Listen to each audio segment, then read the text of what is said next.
예, 안녕하세요.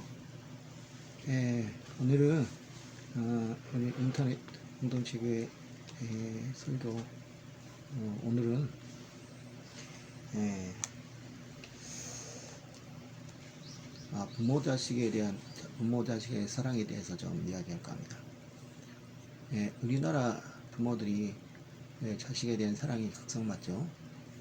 그것은 우리나라 사람들이 뭐 타고나면서 그런 성격을 갖고 있기 때문이 아닙니다.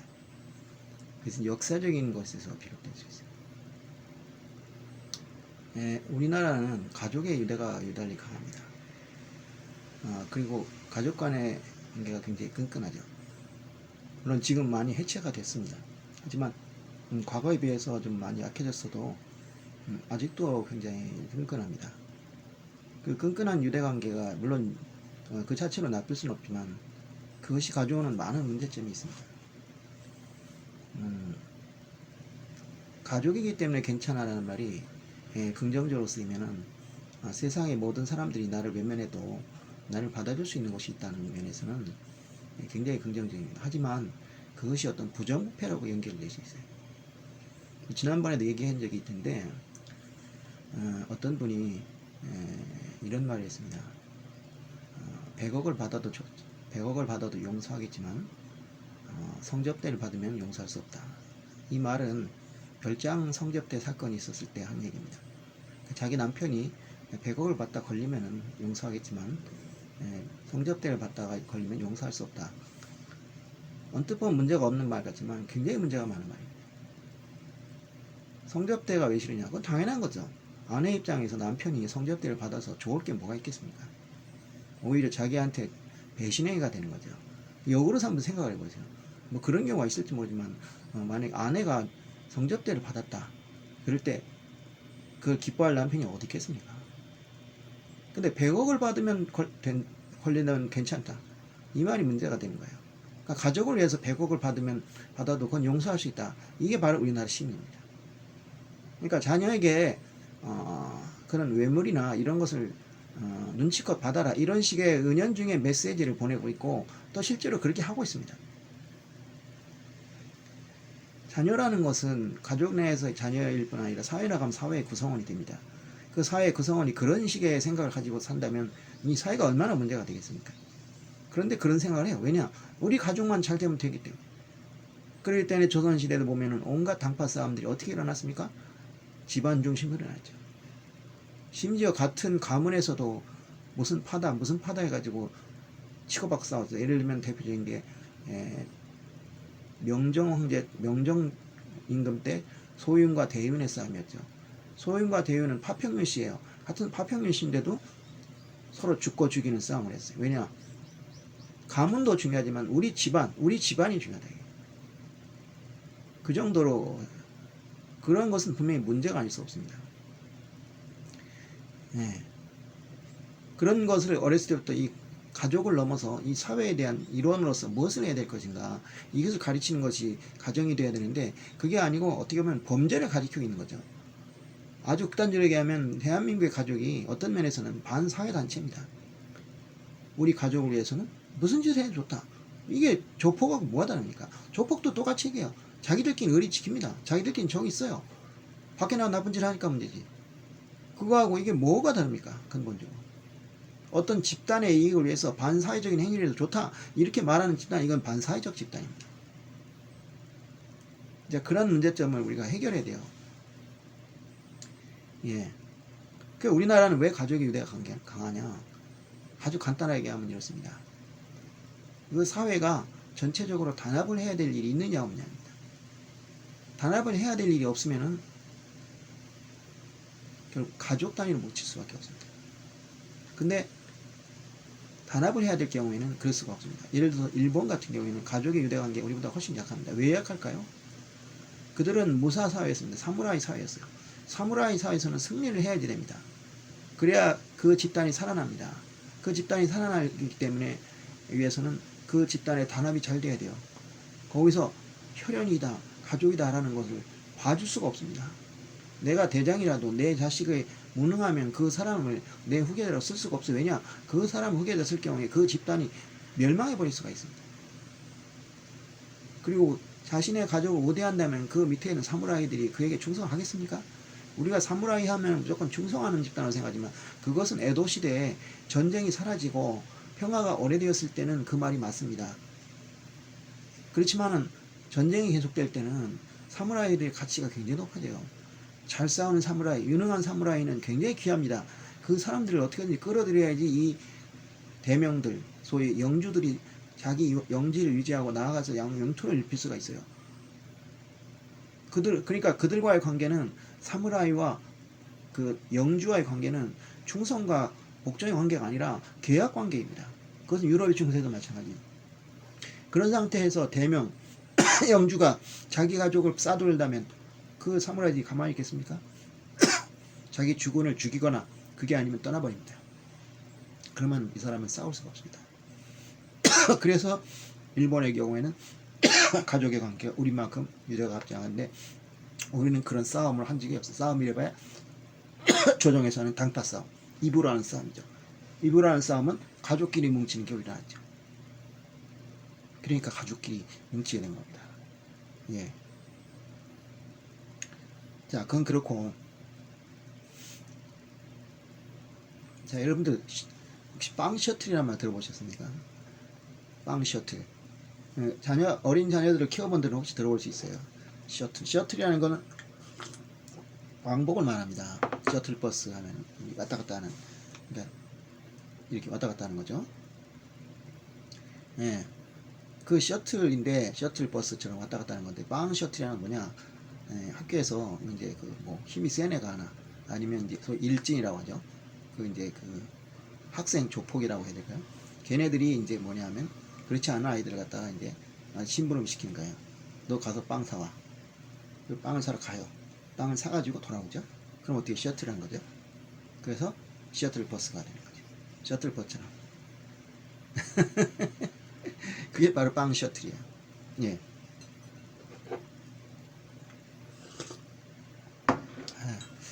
자, 그런데 그걸 굉장히 안 좋은 거죠. 당연히. 그 빵 셔틀 말고 이제 제가 이름 하나 붙였어요. 뭐냐? 김치 셔틀. 김치 셔틀은 뭐냐? 자식이 결혼을 했는데 그 자식 집에 가요. 놀러 가요.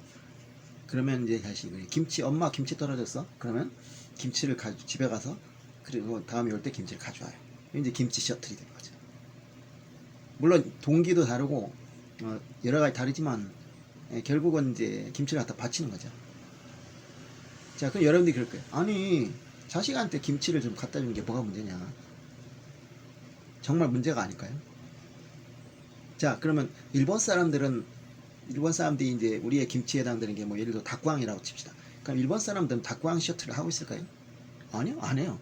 그런 사람이 없어요. 들어본 적이 없습니다. 10년을 살았어도.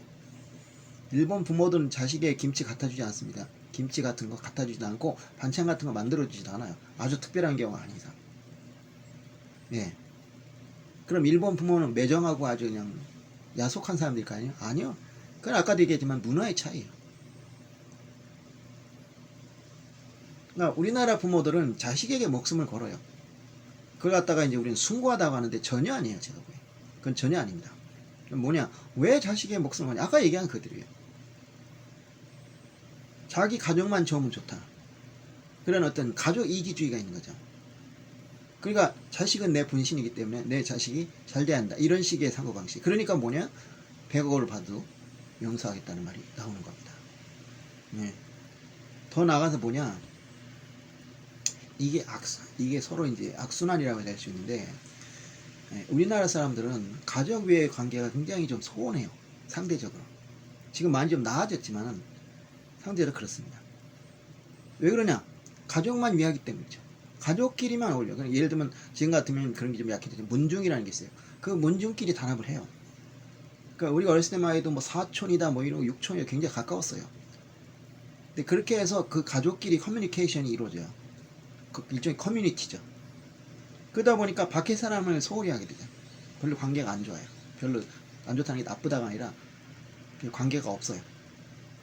근데 그게 계속 이어진 겁니다. 그래서 가족끼리만 교류를 해요. 그러니까 자식이 시집을 가고 장가를 가도 그 자식하고 잘 왕래를 해요. 뭐 그 자체가 나쁘다 그럴 수는 없지만 거기에만 집중을 하게 됩니다. 마치 이거랑 똑같아요. 지방에서 서울에 올라 사는 사람들은 혈연을 훨씬 중시합니다. 왜냐? 그건 저도 이해해요. 저도 동경에 살 때 그런 면이 있었습니다. 믿을 게 혈연밖에 없거든요. 근데 5년이 지나고 10년이 지나니까 저도 바뀌었어요. 뭐냐? 그 지역 커뮤니티에 들어가게 됩니다. 점점. 들어가게 되니까 많은 사람들 알게 됐어요. 많은 사람 알게 되니까 더 이상 옛날처럼 혈연에 연연하지 않게 됐어요. 옛날에는 1년에 한 번씩 꼭 서울에 갔어요.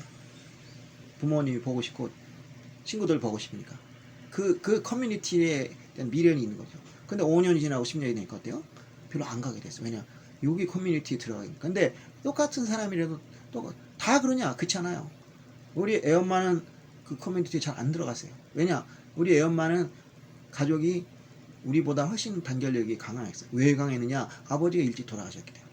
아버지가 일찍 돌아가시니까 아버지 어머니라는 그러니까 부부로서 분리되지가 않았어요. 자식들에게 원래 이제 자식들과 이 부모 사이에 이 부부 사이라는 게 생겨서 그 부부 사이에서 이게 좀 거리가 있어야 되는데 아버지가 안 계니까 어머니가 그냥 자식들과 아무 거리 없이 그냥 소통을 하게 된 거예요. 그러니까 엄마는 아빠의 아내다라는 개념이 전혀 없죠. 그래서 더 긴밀해졌는데 이 긴밀해진 것이 다 어떻게 했냐? 다른 사람의 관계를 소원하게 만들어버려요. 그러니까 가족끼리만 만나는 거죠. 근데 그것이 계속 습관화되다 보니까 다른 외부 사람들을 만나지 않게 되고 또 만나고 싶지도 않고 또 만나기도 어렵게 돼버려요. 만나기 어렵다는 건 뭐냐? 가족 외에 다른 사람 만났을 때, 뭐 예를 들면 회사라든지 이런 데처럼 어쩔 수 없이 만나야 되잖아요. 그건 뭐 어쩔 수 없는데 그렇지 않고 안 만나도 되지만 만나는 좋은 그런 비공식적인 관계가 있지 않습니까? 그런 관계를 되게 싫어해요. 진짜 싫어합니다. 그러니까 우리 장모나 아니면 뭐 처제나 형이나 이런 사람들이 가끔 왔어요. 놀러서. 그럼 제가 이제 그 제가 커뮤니티에 들어간 사람들, 예를 들면 교회 사람 이런 사람들과 같이 만남을 주선해요. 되게 싫어요. 어색해가지고 미치려고 합니다.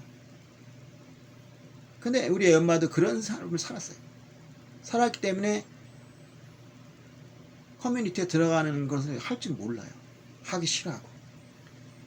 그래서 어떤 결혼 하느냐? 나는 일본에 오래 살면서 10년 살면서 일본이 너무 좋아서 가기 싫었어. 근데 애 엄마는 정말 일본에 사기 싫어서 빨리 한국에 가고 싶다. 막 그리 난리 친 거예요. 그 차이야, 그죠? 적응을 못하는 거예요. 그렇다고 애 엄마가 나보다 인간관계가 나쁘냐? 그건 절대 아니에요. 그거 반대예요. 인간관계가 저보다 훨씬 능숙합니다. 그런데도 그렇습니다. 우리나라 사람이 그런 면이 있어요. 근데 아까도 얘기했지만 모든 게 장단점이 있다고 그 자체가 굉장히 좋은 면이 있는 건 분명합니다. 가족끼리 유대 관계가 강하다. 그런데 그것이 외부 사람에 대한 공격적인 태도, 배타적인 태도 그런 식이 되기 쉽단 말이에요. 그것을 가져올 수가 있단 말이에요. 더구나 지금 더 문제가 뭐냐 하면은 이 가족의 혈연관계 이것이 지금 무너지고 있어요. 무너지고 있으면 새로운 인간관계를 만들어 가야 되는데 그것을 아직 못하고 있습니다. 그러니까 고독 사는 사람이 지금 많아요.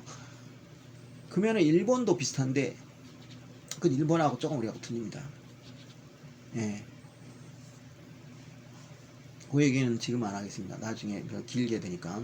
어쨌든 간에 우리나라 사람들에겐 그런 문제가 있어요. 그러니까 그 가족을 중시하다 보니까 가족 외 사람들과의 어떤 대등한 교류를 굉장히 서투르게 잘 못합니다.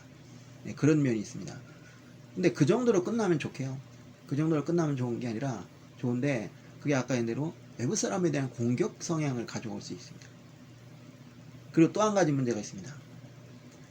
자식에 대한 집착이 그래서 생긴 건데 그 자식에 대한 집착이 자식을 망치고 자신의 삶을 아무 의미 없는 삶을 만들 수 있다는 것이 제가 주장하는 겁니다. 한번 얘기를 해보겠습니다. 옛날에 그래서 오늘 제목은 김치 셔틀 하시냐고 힘드시죠? 더 좋은 것도 있는데 김치 셔틀, 김치 갖다 줘 왔다 갔다는 이건 뭐냐 한마디로 자식에게 과잉 보호하는 거, 과잉 저기 하는 겁니다. 그래서 하느냐고 힘드신데 더 좋은 게 있지 않느냐. 그래서 오늘의 말씀은 잠언에 나옵니다. 잠언 23장 10절 14절 말씀. 훈계를 작심하여 하며 지식의 말씀에 잠언 24장 11절 14절입니다. 지식의 말씀에 귀를 기울이라 아이들을 훈계하지 아니하려고 하지 말라. 재치으로 그를 때릴지라도 그가 죽지 아니하리라.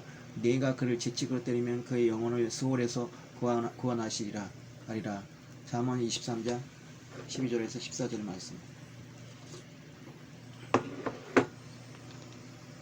자, 자녀를 징계하지 않는다. 지금 자녀를 징계하지 않는 부모가 굉장히 많이 나타났습니다. 왜 그럴까요? 아까도 얘기했지만 우리 사회가 가족 중심으로 됐어요. 근데 지금 핵가족 중심이 되다 보니까 넓은 범위의 가족이라고 그러죠. 친척이라 이런 범위 교제가 점점 없어져 버렸어요. 그래서 어떻게 되냐? 가족이 어떤 섬이 돼 버렸습니다. 외부와의 관계에서 섬이 돼 버렸어요. 그러니까 자, 일본 사람들처럼 사회적인 커뮤니티가 잘 돼 있어서 거기에 활동을 할 가능성이 많이 크면은 굳이 자칫에 매달릴 필요가 없습니다. 그런데 그게 안 돼요. 지금 젊은 사람들 그대로는 될지 모르지만 50대, 60대 이런 분들, 70대, 심지어 80대 이런 분들은 그런 게 어렵습니다. 어려우니까 어떻게 해요? 자식한테 매달릴 수밖에 없습니다.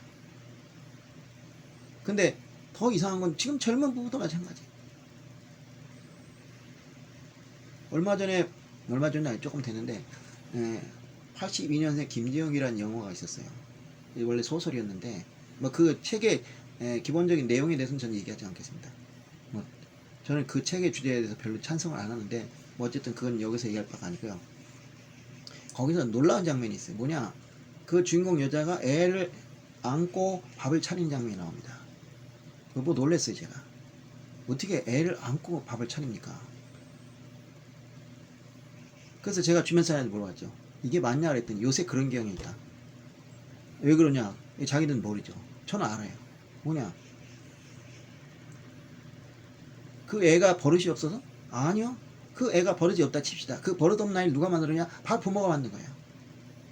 부모가 그 아이를 계속 끼고 있어요. 끼고 있으니까 아이는 습관이 됩니다. 습관이 되니까 어떻게 해요? 잠시도 안 떨어지려고 해요. 그렇게 돼버린단 말이죠. 그러니까 그 아이가 예를 들어 뭐 5, 6살이라면 다른 이유로 들어붙을 수 있어요. 하지만은 제가 보니까 한 2살이나 됐을까요? 근데 적어도 애를 껴안고 밥을 해야 될 정도가, 예를 들면 차라리 갓난아이 같으면은 이 앞에 이렇게 앉거나 옛날 같은 포대기거나 이렇게 해서 밥을, 그건 옛날에도 있었어요. 갓난아기를 업고 밥을 하거나 밥을 차리거나. 근데 그 정도의 어린애는 아니에요. 근데도 계속 안고 있어요.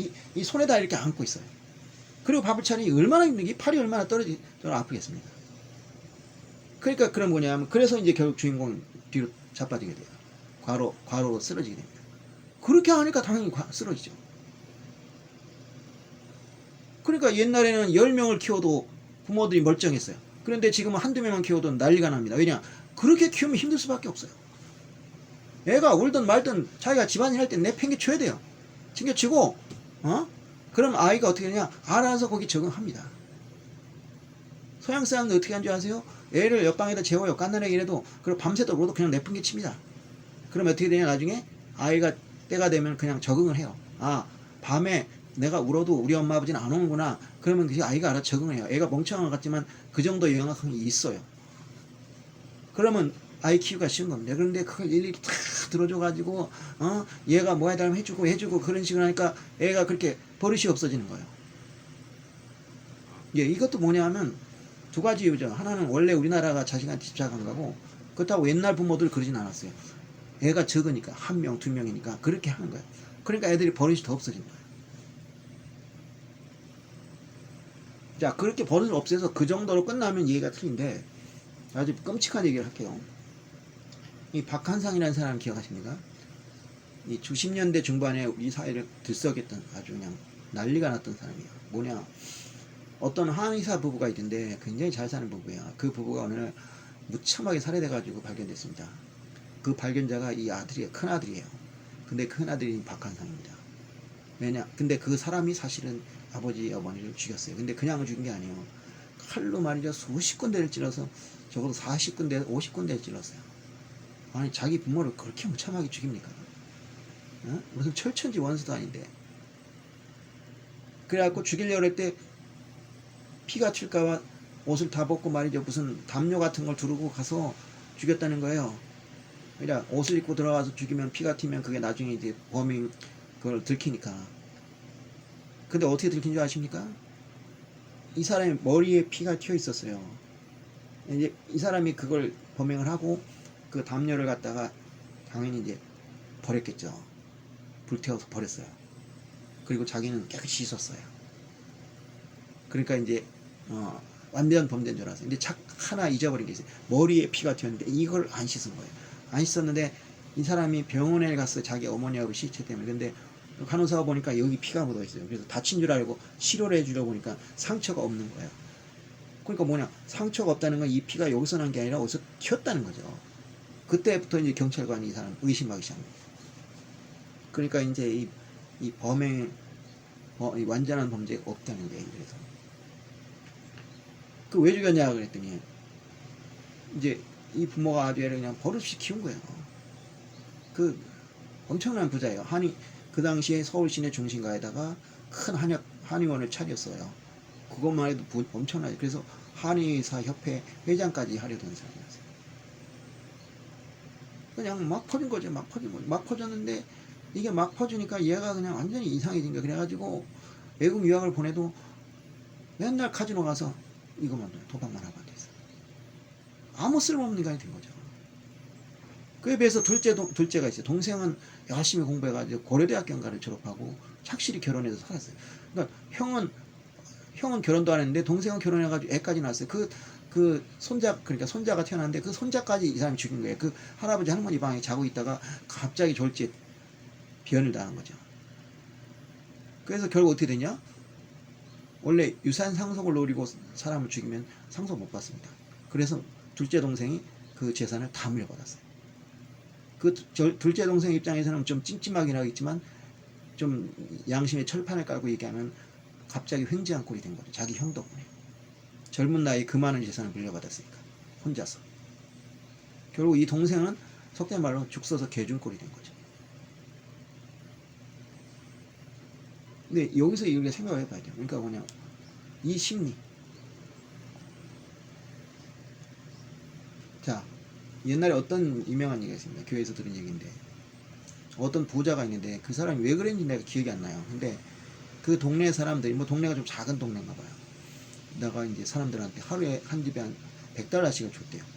100달러면 적은 돈이 아니죠. 지금 돈 12만 원인데 한 달 모으면 어때요? 360만 원이잖아요. 그거 400만 원 돈이죠. 그거 그냥 반다고 생각해요. 얼마나 커요. 사람 좋았겠죠. 근데 어느 날부터 또 돈을 안 주기 시작했어요. 그러니까 어떻게 됐겠어요?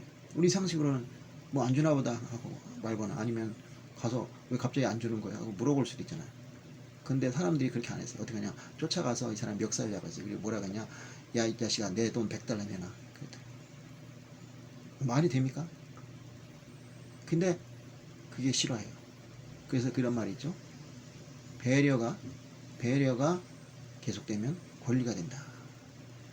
그렇게 되는 거야. 호의가 계속되면 권리가 되는 거야. 그게 뭐냐, 원래는 할 필요가 없는 건데 해줬어요. 그럴 때 그것이 계속되면 그 사람은 나중에는 이게 당연한 걸로 생각해요. 여러분들 그런 경험이 있을 거예요. 내가 호의를 해줬는데 그 사람이 그걸 당연한 걸 알고 계속 욕을 해요. 저도 그런 식으로 몇 번 당한 적 있어요. 그래서 지금은 아무나 함부로 잘 안 합니다. 큰일 납니다. 나중에 그거를 떼어내기가 쉽지 않아요. 용기 있게 하면 돼요. 안 하겠다. 그러면 당장은 욕을 먹어도 괜찮은데 그걸 하기가 쉽지 않습니다. 그러니까 결국 이제 끌려다니게 되죠. 그런 인간관계에 빠진 사람이 많아요. 사람이란 그렇습니다. 그래도 오직하면 무슨 말이 있냐? 검은 머리 짐승은 거둔 게 아니다. 개나 고양이를 거두면 그 개나 고양이가 주인을 물어뜯는 일은 없습니다. 하지만 사람을 걷어서 키워다가 그 사람에게 배신당하는 경우가 적지 않습니다. 옛날에 제가 시각장애인들 그 사는 곳에 가서 인터뷰를 한 적이 있어요. 그때 이제 우리 교수님이 그런 프로젝트를 해가지고 저희가 이제 그 알바식으로 해서 그걸 했어요. 한 2달간인가 거기 잠복해가지고 계속 이제 했죠. 근데 시각장애인들이 이렇게 자식을 입양하는 경우가 있대요. 입양을 하는데 나중에 되면 시집가고 장가갈 때는요, 전부 인연을 끊어버린다. 자기 부모가 시각장애인이라는 게 부끄러운 거예요. 그러니까 그렇게 한다는 거죠. 그야말로 뒤통수 얻어맞은 거죠. 자기들 고아로서 키우자는 건데, 근데 그 사람들 입장에서는 그런 시각장애 부모가 있느니 차라리 그냥 고아로 사는 게 낫겠다. 근데 지금 생각하면 지금은 어떨지 모르지만 그때만 해도 그게 이해는 안 가는 건 아니에요. 왜냐하면 그 당시에 부모가 시각장애자다. 그러면은 그 상대방에서 결혼을 안 시킬 일이 자식을. 지금은 안 그렇지만 그때만 해도 결혼하는데 자식의 부모의 영향이 막강했거든요. 부모가 반대하면 쉽지 않아요. 근데 요새도 그렇더라고. 오직하면은 상견례를 하고 결혼 신청을 고백 프로포즈를 하는데 기가 막힐 노릇이에요. 지금 21세기인데 아직도 그런 생활을 가진 사람들이 있다는 게. 근데 요새 그렇대요. 참 기가 막히죠. 그러니까 그것 자체도 벌써 부모하고 자식 관계가 너무 밀착되어 있는 거야. 그러니까 자식이 부모 곁을 떠나질 못해. 왜? 자식은 부모한테 받는 게 많은데 내가 왜 떠나? 그렇게 그 잘못된, 그래가지고 우리 그 마마보이란 말 쓰는데, 마마보이란 말은 잘못된 말이에요. 마마보이가 있으면 마마걸도 있어야 되는데, 그 마마보이나 마마걸은 그건 우리나라에서 만든 말이고, 원래 용어는 마더 컴플렉스랍니다. 그 마더 컴플렉스 환자들이 우리나라에 가득해요.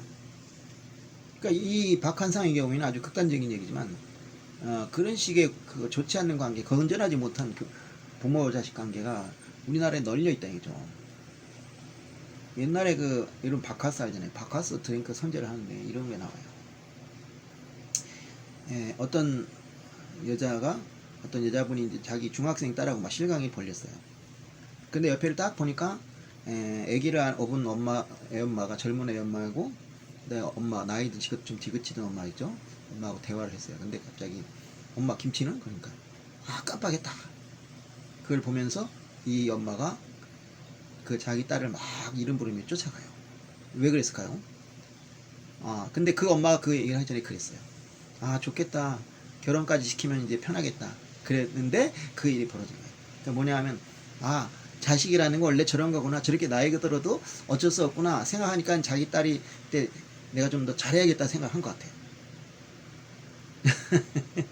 전 그걸 보면서 얼마나 기가 막히던지. 아니, 무슨 엄마가 무슨 김치를 만들어주는 공장입니까? 무슨 김치는 하니까 깜빡했다. 이 얘기는 뭐냐면 뭐 당연하게 만들어진다 생각하는 거 아니에요. 그 제가 그래서 김치 셔틀이라는 말을 만든 거예요. 결혼해서 애까지 있으면은 자립해서 살아야죠. 무슨 김치를 만들어 나갑니까? 아니면 지가 김치를 만들어 먹던지. 김치 만들고 어렵잖아요. 저도 김치 만들어서 먹어요. 먹었어 옛날에. 뭐가 어렵습니까? 김치를 갖다가 배추를 갖다가 소금에 절여가지고 기운을 빡 뺀 다음에 거기다 양념을 버무려서 집어넣으면 되는 거예요. 뭐가 어렵습니까? 그것도 하기 싫어가지고. 그럼 그래요. 요새 먹고 살기 바빠서, 먹고 싶기 바빠서 그래. 순삭이니 무슨 정주행 이런 거 합니까? 이런 순삭이나 정주행이란 말 알아요? 순삭, 시간을 순간적으로 삭제한다. 그러니까 가끔 보면 그래. 이걸 하면 몇 시간 순삭이다. 그리고 정주영이 뭔가 하면 정주영 회장의 친구가 아니라, 사촌을 말하는 게 아니라, 한 가지 무슨 예를 들면 드라마 같은 게 몇십 회 하잖아요. 그거를 그냥 계속 보고 있는 거예요, 주말에. 그거 볼 시간이 있다는 건 그거 할 일 없다는 거 아닙니까? 근데 뭔 시간이 없어, 시간이 없기는. 그것도 싫으면 그냥 지가 사 먹으면 되잖아요. 그거 왜 늙으신 어머니를 갖다 그 시킵니까? 근데 그거를 자식의 횡포라고만 볼 수가 없는 거예요. 그 어머니도 자식을 못 보내는 거야. 결혼을 했으면 자식을 이제 분리를 시켜야 되는데 못 보내. 응? 나는 못 보내, 죽어도 못 보내, 내가 왜 못 보내, 그런 노래처럼. 아니, 무슨 연인 관계입니까? 연인 관계는 하나가 돼야 돼요. 결혼해서 가정을 이루어야 되니까 이거는 헤어지면 안 되고 오히려 붙어야 돼요. 근데 부모 자식이 시집 장가를 가서 아기를 낳고 그렇게 되면 이게 거리가 생겨야 됩니다. 그게 정상인 거예요. 그게 자연의 법칙이에요. 그런데 김치 세트를 하고 있는 거예요.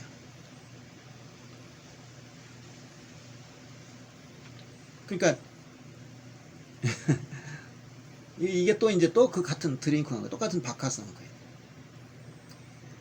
어떤 이제 젊은 여성이 이제 자기 집에서 자립을 하려고 그래요. 가만히 보니까 이제 어떤 거냐면 취업을 했어. 취업을 했는데 이제 처음에는 이제 부모 집에 다니는 거야. 근데 집에 부모 다니는 게 여러 가지로 불편한지 아니면 그냥 자기가 혼자 살고 싶어졌나 봐. 그래서 이제 집을 나가게 됐어. 방을 얻어서. 그러니까 우리나라 부모들 이럴 때 되게 싫어하죠. 외국 부모들은 좋아해요. 아니 그리고 당연히 나가야 돼요. 대학 때 이미 나가야 되고, 대학 때 아니면 취업하고 나서 나가요. 보통 나가게 됐고 또 나가게 해요. 예. 그런데 우리나라 부모들은 나가는 거 싫어요. 그리고 마치 뭐 부모를 버렸다고 생각을 해요. 굉장히 잘못된 생각이죠. 자, 그런데 그래가지고 나가려니까 이제 엄마가 그런가. 그러니까 딸이 이제 막 짐을 챙기고 있으니까. 그렇게 좋으냐? 엄마 버리고 가는 게 그러니까. 좋아. 엄마 버리고 나간대요. 그러고 나서 이제 장면이 바뀌었어요. 이제 그 딸이 집에 가서 이제 저희 집에서 막 짐을 챙기고 집을 이제 풀어놓고 있는데 거기서 엄마의 편지 봉투가 들어있어요. 읽어봤죠. 그랬더니 집 나가면 돈이 많이 필요할 거야. 이거 많이 아꼈어. 그 안에 돈이 들어있는 거야. 그러니까 이 사람이 엄마 하면서 우는 거야. 감동적이에요, 여러분? 하나도 감당되지 않아요. 자, 이 돈 때문에 앞으로 이 여자는 자립을 할 수가 없게 됩니다. 이 엄마가 미끼를 치는 거예요. 이 돈을 줌으로써 이 아이에게 부모의 돈을 받는 재미를 느끼게, 그 맛을 알게 된 거예요. 한번 돈 맛을 알게 되니까 이제 떠날 수가 없어요. 그런 식으로 이 함정을 파는 겁니다. 그게 아니라고 생각하시면 돼요. 본인들은 모르죠. 본인들은 내가 내 딸이 안타까우니까 그렇게 했다. 그렇지만 그 돈을 통해서 이 여자는 어떻게 했습니까? 부모라는 존재, 엄마라는 존재를 내 여기 집에 끌고 오게 되는 거예요. 그게 오게 되면 어떻게 하냐? 계속 앞으로 바라게 되고, 그 부모는 그것을 해줄 것이고, 그것은 좋은 의미의 유대 관계가 아니에요. 나쁜 의미의 과잉보호입니다. 그걸 아셔야죠. 돈 벌어서 열심히 사는 자식한테 왜 돈을 보태줍니까? 뭐 예를 들어서 갑자기 엄청난 재난이 일어났어요. 그래가지고 뭐 예를 들어서 이 사람이 뭐 실수로 불을 냈어. 그래가지고 그 아파트가 왕창 타버렸어. 근데 자기 보험이 없어. 그래갖고 엄청난 돈을 물어줘야 돼. 뭐 그런 어떤 재난 상황이라면 또 혹시 모르겠어요. 그게 아니라면은 그거 왜 줍니까? 뭐 같이 만났을 때 밥을 사주거나 뭐 이 정도라면 괜찮지. 차라리 그 딸이 용돈을 줘야죠. 주려면. 그러니까 저는 그걸 보고 아주 분노를 킨 거예요. 저렇게 해서, 그러니까 언뜻 보면 자식에게 호갱이 된다 생각하지만 사실은 그 어머니가 그렇게 원하는 거예요. 이 자식을 떠나버릴 수가 없는 거야. 그런 식으로 함정을 파서라도 내 자식을 내 곁 붙어주고 싶은 거야.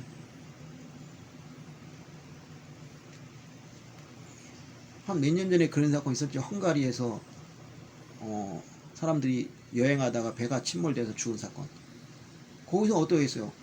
그 같이 간 여행하는데 부부 있는 줄 아니까 부부 거의 없어요. 어떤 사람들이냐? 뭐 딸하고 엄마, 뭐 할머니하고 엄마, 딸, 뭐 이런 식이에요. 그러니까 어떻게 돼요? 남편을 우습게 보는 거죠. 남편은 그냥 필요 없는 거예요.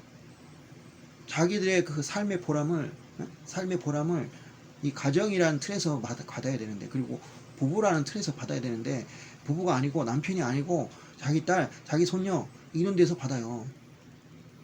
이게 대한민국의 비정상적인 가족입니다. 이게 분명히 성경에 그렇게 돼 있죠. 남편이 부모 곁을 떠나서 아내와 하나가, 여자가 하나가 된다. 그게 뭐냐? 아내가 집을 떠나서 남편과 하나가 된다. 이게요. 그런데 우리는 떠나지 않아요. 그냥 계속 묶여 있는 거죠. 이 건강한 가족이 아니야 이게. 그러니까 어떻게 하냐? 왜 황혼이혼이 나오는지 아십니까?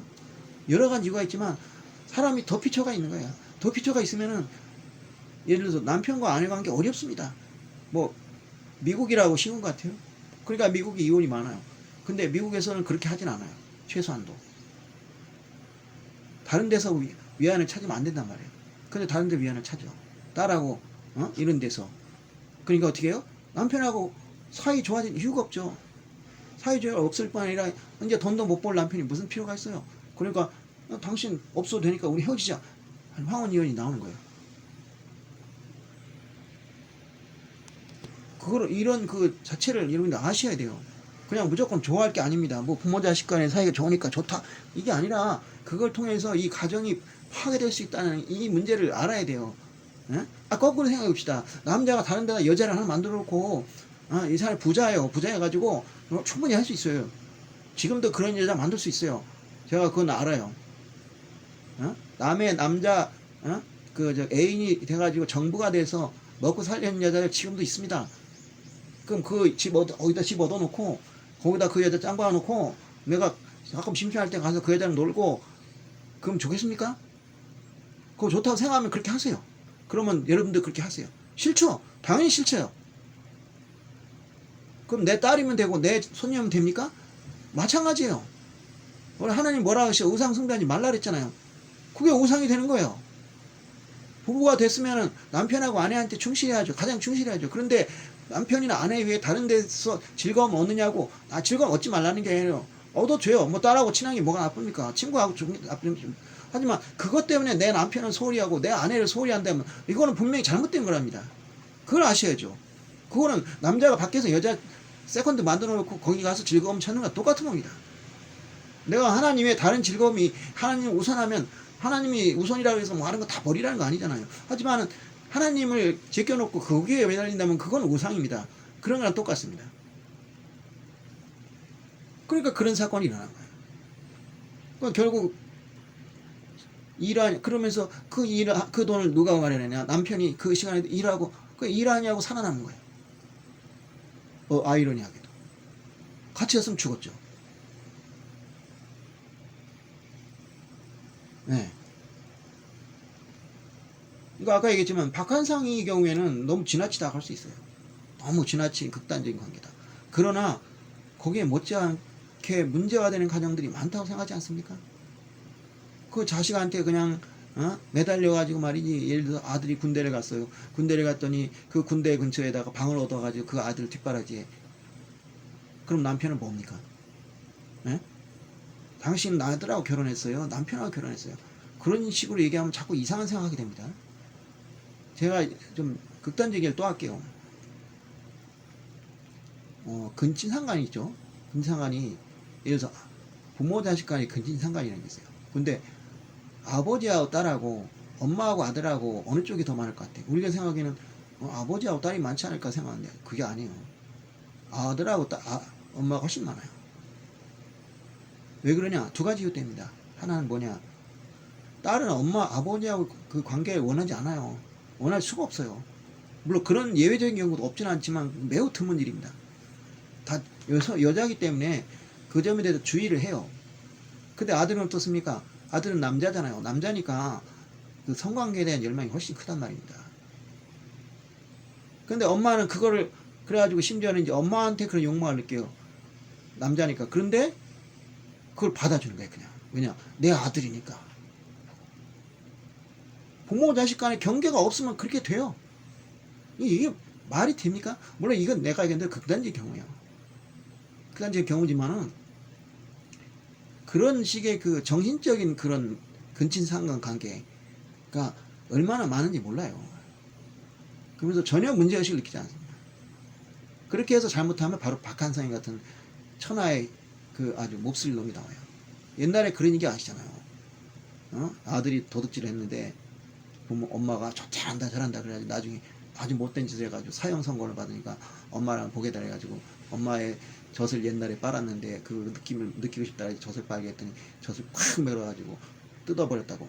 그래서 왜 그러냐 했더니 엄마 때문에 내가 이 사형을 당하게 됐다. 왜 그때 잘못했다고 안 했냐. 그런 얘기를 하잖아요. 그 얘기가 그냥 농담이 아닙니다. 옛날에는 엄부 자모해서 아버지들이 집에서 균형을 맞춰야 했어요. 지금 아버지가 없어요. 아버지가 밖에서 돈 벌었냐고 아예 없습니다. 그러니까 집안이 뭐냐? 온통 모성애로 가득 차 있는 거예요. 가득 차 있으니까 뭐냐? 그냥 뭐든지 다 퍼주는 게 좋은 줄 알고.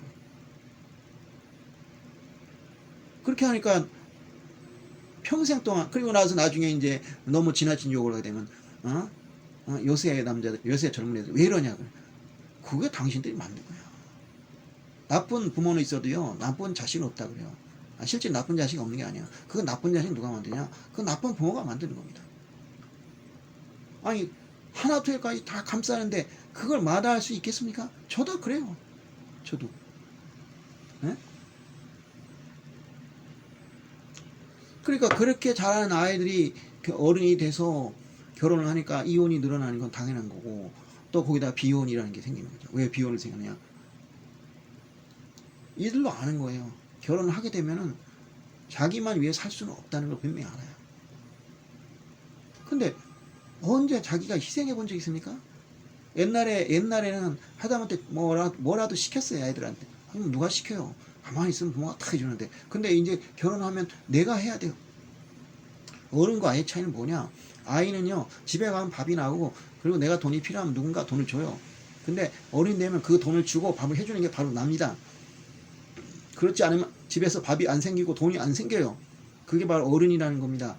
근데 어른이 되기 싫은 거예요. 그걸 누군가 주기 싫은 거예요. 내가 왜 줘? 내가 왜 밥을 해줘야 돼? 그럼 결혼 안 하는 것밖에 없죠. 예. 뭐 그럼 이런 생각을 했죠. 그럼 결혼하세요. 안 나면 되지 않냐? 아니, 애가 없어도 남편과 아내가 같이 살면 누군가 공동적인 일을 해야 돼요. 그거 싫은 거예요. 그리고 삶이 아무래도 제한돼 있죠. 그것도 싫고. 왜 그러냐? 어렸을 때부터 멋대로 살게 해줬으니까, 부모가. 그게 아니겠습니까? 최근에 말이죠. 사유리라는 여자가 혼자서 정자 받아가지고 임신해서 애를 낳았어요. 그걸 보고 난리가 났죠. 막 그냥 멋있다 어쩌고 하는데, 정말 옛날에 있잖아요. 그 600만 불의 사나이라는 그 드라마가 미드가 있었어요. 거기서 항상 시작할 때 뭐냐, 어린이들 이것을 따라하지 마세요. 전해주고 싶어. 사유리의 경우도 따라하지 말라. 사유리는요, 방송일 때 돈이 많아요. 그리고 시간적 여유가 있어요. 매일 아침에 출근해서 저녁에 퇴근하는 사람 아니에요. 근데 그런 사람이 세상에 몇 명이나 됩니까? 그럼 아이를 키우려면 시간이 필요해요. 그리고 돈이 필요해요. 근데 두 가지를 가질 게 어려워요. 돈을 얻으려면 나가서 일해야 돼. 일하면 시간이 없어. 그럼 그 아이를 돌볼 수가 없어. 아이를 돌보려고 집에 있으면 돈은 누가 벌어옵니까? 생활보호 대상자에서 겨우 밥 입에 풀칠이나 하죠. 예? 그렇게 아이를 키우고 싶습니까? 그렇게 해도 부부가 같이 벌어서 같이 일을 해도 아동 학대가 지금 이렇게 일어나고 있는데, 근데 결국 이 여자도 마찬가지. 왜 그러면 결혼 안 하고 애를 낳았을까? 귀찮은 거예요. 내가 마음대로 살고 싶은데 남편이란 존재가 생기면 나를 규제할 테니까. 규제가 되죠.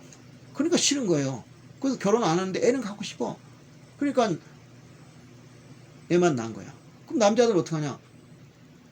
남자 중에 그런 사람 있어요. 호날두라고. 크리스티아노 호날두. 이런 거 아시죠? 어떻게 했어, 이 사람? 이 사람 연애는 멍청해요. 뭐 몇백 명의 여자랑 연애해요. 근데 결혼은 절대 안 해요. 그 대신에 애를 어떻게 했냐? 대리모를 시켜서 낳았어요. 그래, 애가 몇 명 돼요. 이 사람도 마찬가지 똑같아요. 결혼을 하기 싫어. 결혼하면 내가 규제를 당하니까. 그런데 애는 갖고 싶어. 그러니까 대리모를 써서 한 거예요. 멋있는 삶인가요? 멋있는 삶인가요?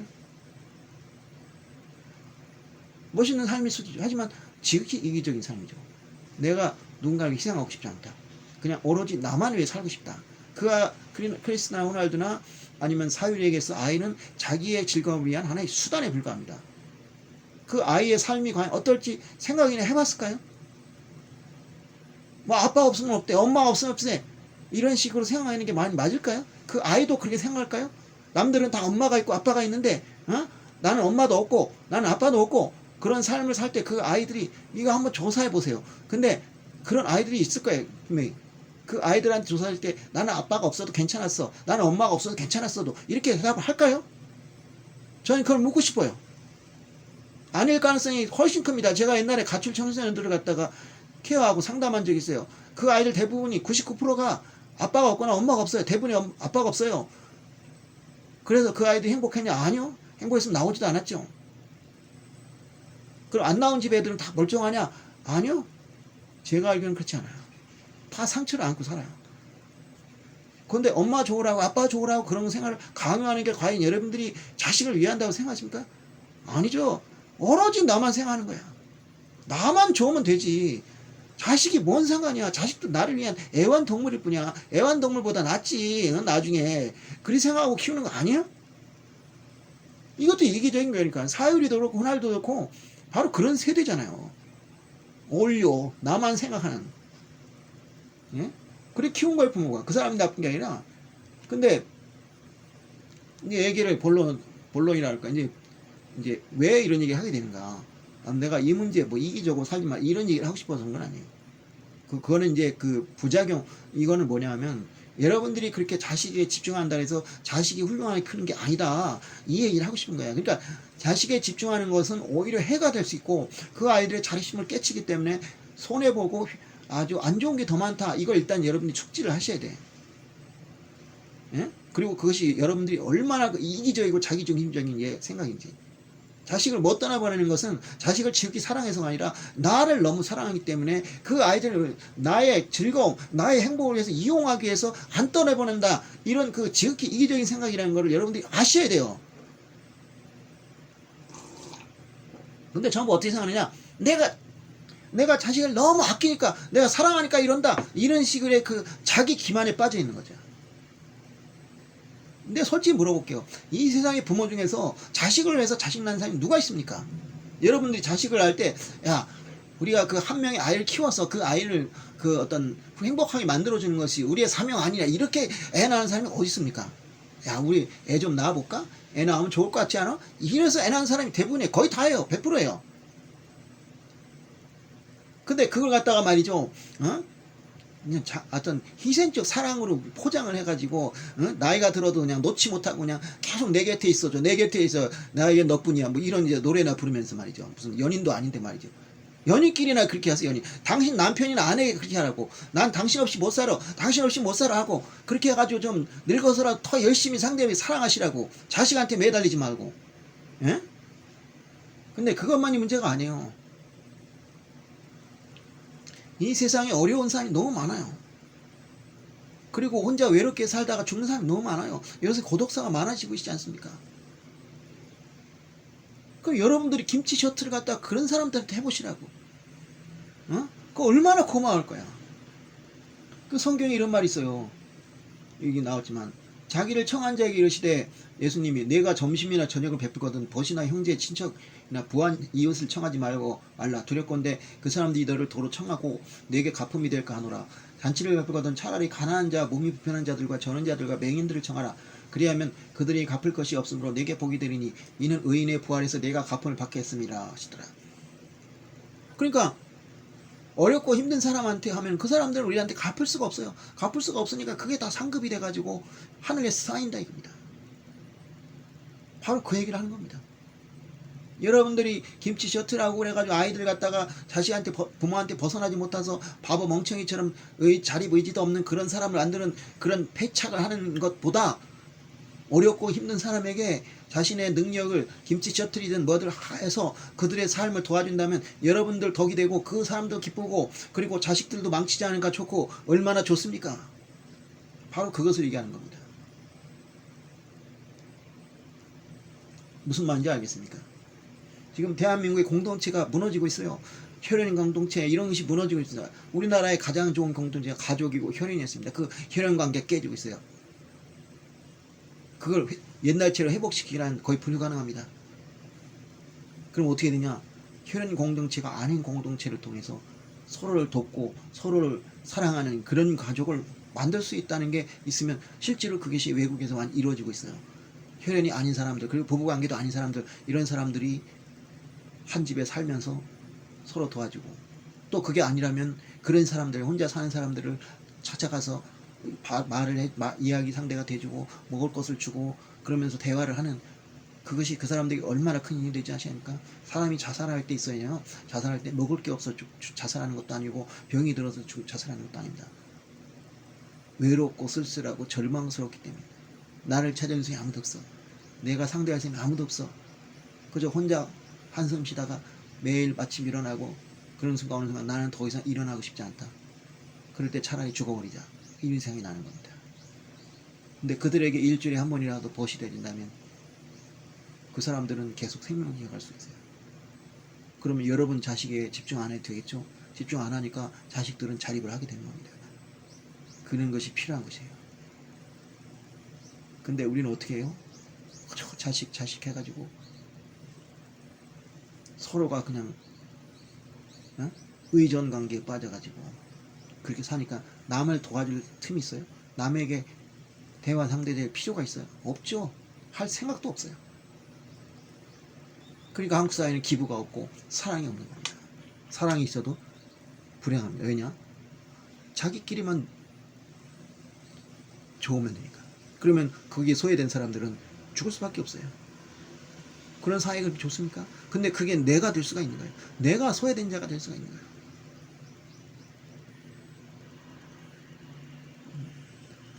이게 아까도 말했지만은 그 소외된 사람들한테 하면 여러분들의 상급이 쌓이는 거예요. 여러분들의 삶이 빛나는 겁니다.